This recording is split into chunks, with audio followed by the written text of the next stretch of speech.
Welcome back to something awesome. I'm zettovyker. So let's play Katawa Shoujo 2-4, 2-3, 2-4 Scars. Hanako Scars. In the last episode, I made the wrong choice, and now we continue on the right path. The bus stops, standing by the school gates like a mute sentinel, puts a strange idea in my mind. Do you want to head out into town, look for a bookshop or something? We have the rest of the day free. It's a long shot as Hanako doesn't like going to the city. I count the fact that we managed to get her out there even when it was so dark at us as a small miracle, but I generally want to spend more time with her.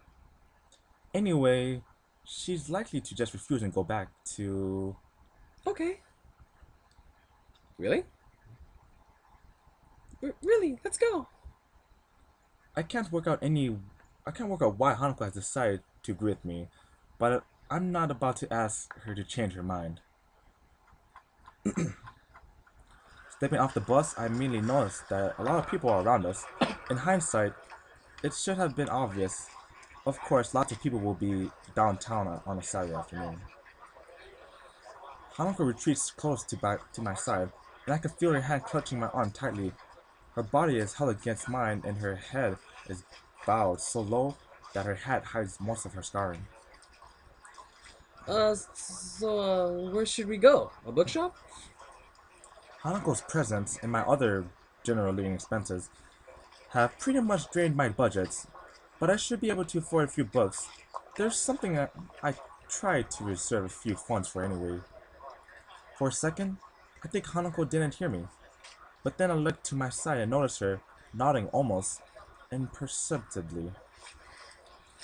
Okay. Do you know one? Actually, I do. We passed a few when Lily and I were looking for your presents. Hanako's expression clouds a fraction. I've got to remember to stop bringing up her birthday. We both spent a lot of time. Or maybe I may just misjudge the situation. We wanted to make sure we got the right present, after all. Hanako smiles and blushes a bit. It's a small treasure when she does. Anyway, there should be a bookshop just up ahead. Do you want to check it out?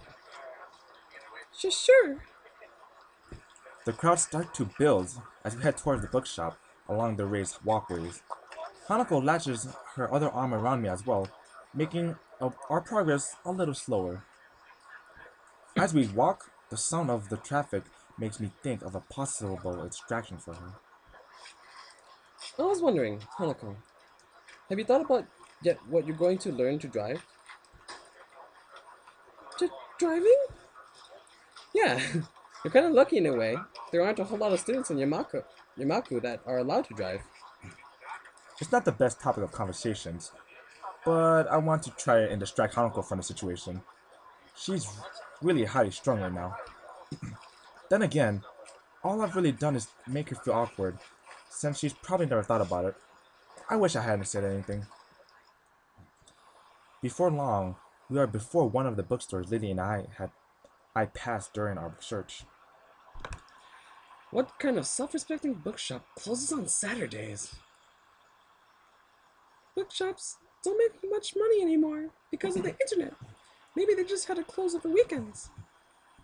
She seems pretty knowledgeable about technology.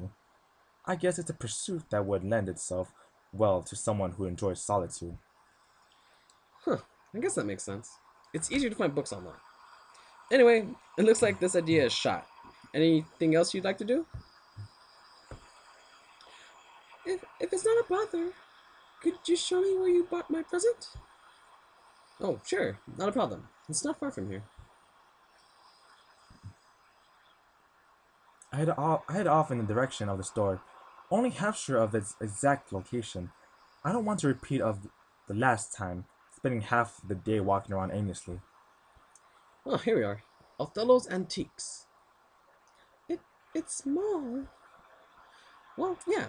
It took Lily and I some time to find it. Can we go in? I don't see why not. It's open. Hanako pushes through the door and enters before me. Once again, the store is empty save for the store owner. Oi, His face drops a little when he sees me. Oh, you're not here for a return, are you? Wait, that's not the girl you had with you last time. No, we're not here to return anything. We're just in town and wanted to have another look in here. The store owner Hmm. considers this for a quite long time. I guess he's not used to high school students coming to his shop on a regular basis. Might be this the friend you bought the gifts for? That's right. They were presents for her. The store owner turns to Hanako, who freezes on the spot like a deer caught in the headlights. He moves to address her, but stops before doing so, looking a little taken aback. He catches himself staring and looks to the side, addressing us indirectly. His expression is awkward and tense, as is his entire body. I want to be mad at him, but I know full well that I had the same instinctive reaction when I first saw her. First surprise, then curiosity, then an awkward look away as I dealt with what I'd seen. Hanako looks less panicked than before, but I think the feeling she's given off now is worse. It's not anger, nor arrogance. If anything, it's one of apology. Lucky there, young lady, to have friends that care about you as much as they do. But thank you. If I hadn't spent so much time with Hanako, I wouldn't even have realized that she said anything. Then again, the store owner's mumble was hardly clearer either, thanks in part to being directed away from us. Hanako strikes out into the store, gazing in wonder at the various items on display. She finds the doll section and spends lingering minutes studying each and every one. It's a side of Hanako I barely have been introduced to. I was astonished when Lily said she liked dolls, and even more so to find her collection sitting on her dresser. She looks a little better now that she's distracted and out of the store owner's sight, but I'm still quite put off by the whole experience. I might have my own problems, but I've never had strangers react to me like that, as if I was something completely alien to them. This is a nice shop. Yeah, it's not what I expected. Do you want to buy something?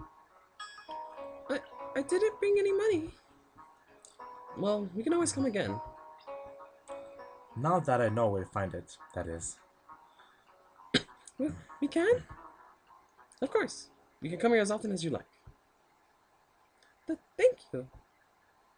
You don't need to thank me. I almost forgot where this place was. I don't really think either of us completely believes in what we're saying, but rather, we're just repeating what we think we should say. Can we go back to the school now? Sure thing. Let's go. As we leave to the bus stop, I see the store owner peek through the curtain at the back of the shop. I'm not really sure what the glance he gives to her says. It feels a bit weird, and the fact that Hanako didn't see it is both a relief and a bit frustrating. Hanako and I stopped walking once we reached the concrete area between the dormitory buildings. There was barely a word said between us on the way back from the city. Well then, goodbye. Do you want to have some tea or something? How about a game? Hanako shakes her head embarrassingly. I'm I'm tired. Maybe later. I've got homework. She sounds a little depressed. Hanako obviously does want to do more, but I suppose she would have a bit of schoolwork to catch up on. She's missed a few days of lessons. Ah, homework. Thanks for reminding me. I've got a stack of to do as well. I guess I'll see you tomorrow. See, he's out. Before I can say goodbye, Hanako has turned and begun walking towards the entrance to the female dormitory building. I look at the door she disappears through for a bit, before going off to my own dorms. Today was a tiring day.